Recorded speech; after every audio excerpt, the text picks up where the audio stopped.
Hello friends, welcome to Shriji academy. तो इस video में मैं डिस्कस करने वाला हूं कि सेल्फ स्टडी से नीट क्रैक कर सकते हैं। अगर आपके मन में भी ये सवाल आता है तो मेरी इस वीडियो को पूरा देखें, आप खुद ही समझ जाएंगे कि सेल्फ स्टडी करने से नीट क्रैक हो सकता है या नहीं हो सकता है। पहली बात तो अगर आप सेल्फ स्टडी कर रहे हैं तो आपको अपना पूरा 100% देना पड़ेगा। और ये वीडियो बिगिनर्स के लिए है जो कि बिल्कुल न्यूली यानी कि 12th पास करके ही आए हैं, जिनको पता नहीं है। तो इस वीडियो में मैं एकदम बेसिक से बताने वाला हूँ कि नीट एग्ज़ाम क्या होता है। नीट एग्ज़ाम MBBS के एंट्रेंस के लिए होता है और ये NTA कराता है। इसमें 180 क्वेश्चंस होते हैं और 180 मिनट्स होते हैं। लास्ट ईयर पेंडेमिक की वजह से स्कूल एक भी दिन खुले नहीं थे, इस कारण से हर एक सब्जेक्ट में 5 क्वेश्चन ऑप्शनल दिए गए थे, जिससे कि 200 क्वेश्चंस हो गए थे और 800 मार्क्स का एग्ज़ाम हो गया था। तो आप अगर सेल्फ स्टडी कर रहे हैं तो आपके पास पहले तो एक प्रॉपर तरीके से नोट्स होना चाहिए, जो कि किसी आपके बड़े भैया या दीदी पढ़ती हो किसी इंस्टीट्यूट में तो उससे ले सकते हैं, या फिर किसी अच्छी इंस्टीट्यूट के नोट्स होना चाहिए आपके पास। खासकर फिज़िक्स के लिए तो होना ही चाहिए। उसके बाद नोट्स केमिस्ट्री की बात करें तो फिजिकल के लिए प्रॉपर नोट्स होना थोड़ा इम्पोर्टेंट है, जो कि क्वेश्चंस पर डिपेंड करता है। नोट्स में क्वेश्चन बड़े ही अच्छे होने चाहिए, जो कि रिपीट होने के चांसेस हो सकते हैं। और बात करें केमिस्ट्री में इनऑर्गेनिक की, तो इनऑर्गेनिक में लगभग NCERT से हो जाता है, फिर भी अगर आप नोट्स पढ़ेंगे तो ज़्यादा अच्छा स्कोर कर पाएंगे।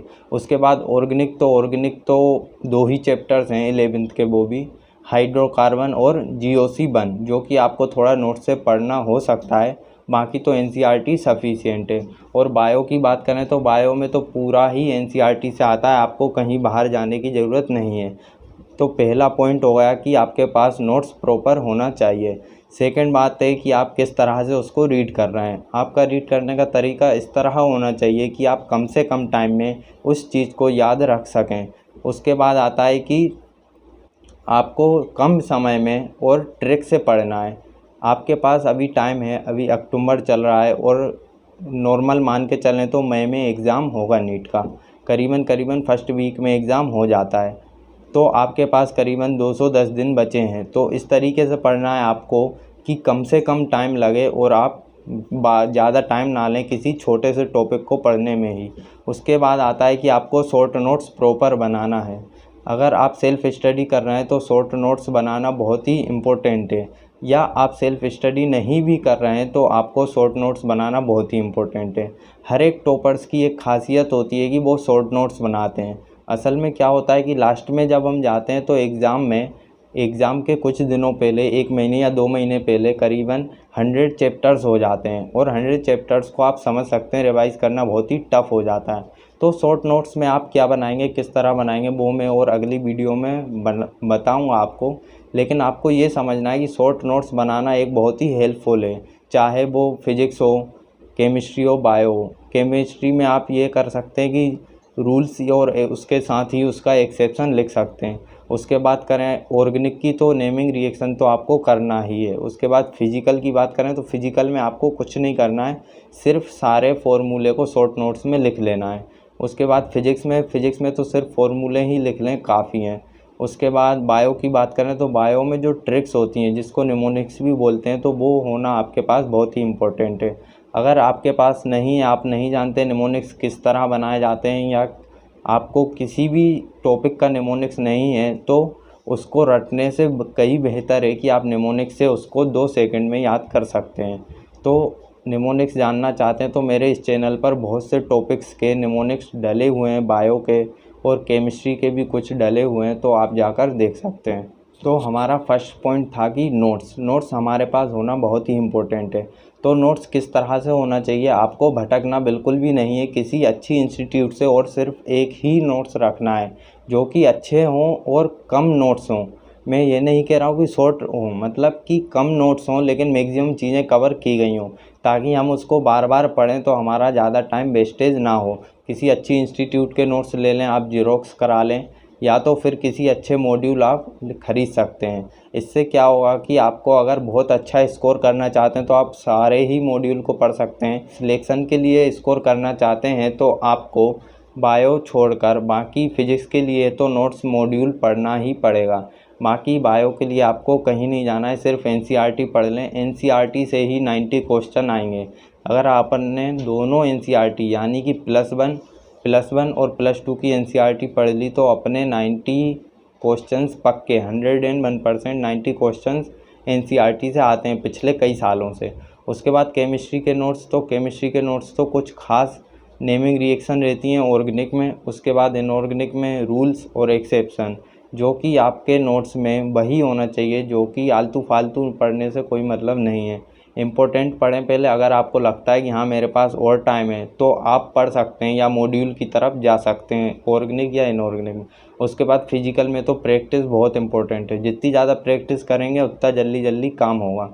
आप क्वेश्चंस में फंस जाते हैं, तो प्रैक्टिस ही एक ऐसी चीज़ है जिससे कि आप उसको कम टाइम में ले सकते हैं। नीट के एग्ज़ाम में बस आपको कम टाइम में ही करना है, इसके लिए भी प्रॉपर टाइम दिया जाएगा, चाहे वो फिज़िकल का क्वेश्चन हो चाहे वो फिजिक्स का क्वेश्चन हो। उसके बाद करते हैं फिजिक्स की। तो फिजिक्स के नोट्स तो आपको प्रॉपर बनाना भी है। उसके बाद जितना मन चाहे, माने कि 100 क्वेश्चन या 150 क्वेश्चन हर एक चैप्टर से आपको करना ही पड़ेगा।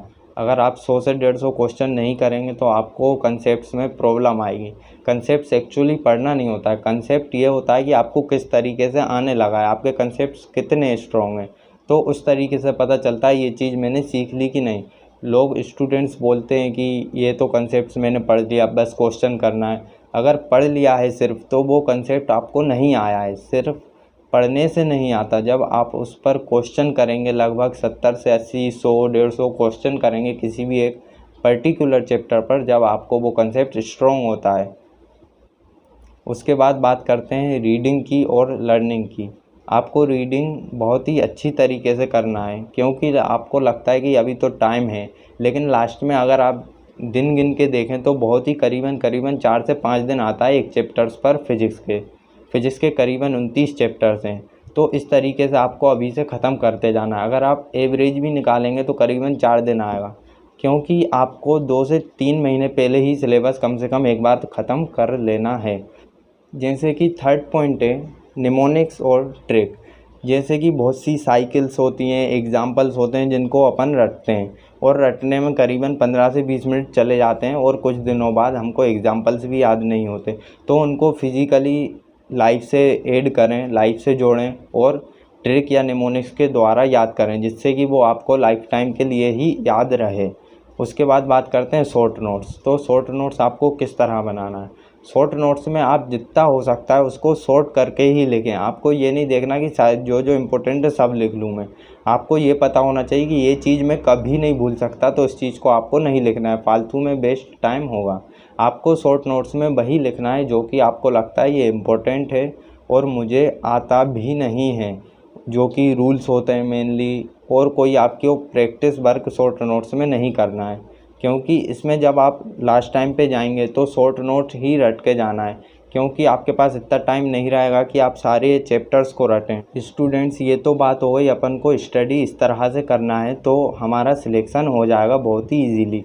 पर दूसरी बात आती है कि मोटिवेट कैसे रहें। आपको एक तो डिसिप्लिन रहना है, उसके बाद आपकी विल पावर बहुत ही स्ट्रॉन्ग होना चाहिए, क्योंकि आपकी विल पावर स्ट्रॉन्ग होगी तभी आप ये सब कर पाएंगे, नहीं तो ये सब कर पाना एक बोरिंग सा लगेगा आपको करने में।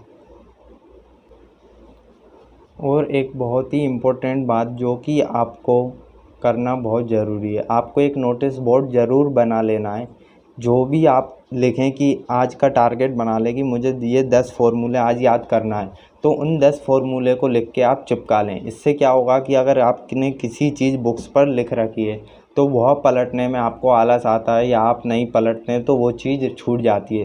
लेकिन जब वो चीज़ आपके सामने रहेगी, टेबल के सामने जो नोटिस बोर्ड लगा रखा है आपने उस पर चिपका लेना है, तो वह चीज़ आपको दिखती रहेगी। नोटिस बोर्ड बनाना बहुत ही इम्पोर्टेंट है, जो कि अपन शॉर्ट नोट्स बनाते हैं तो उसको आपको पिंच कर देना है उस पर, ताकि आप बहुत ही ईजीली बार बार जब देखते रहेंगे, करीबन 15 से 20 बार देख लेंगे तो बहुत ही जल्दी याद हो जाएगा और वो परमानेंटली याद बना रहेगा।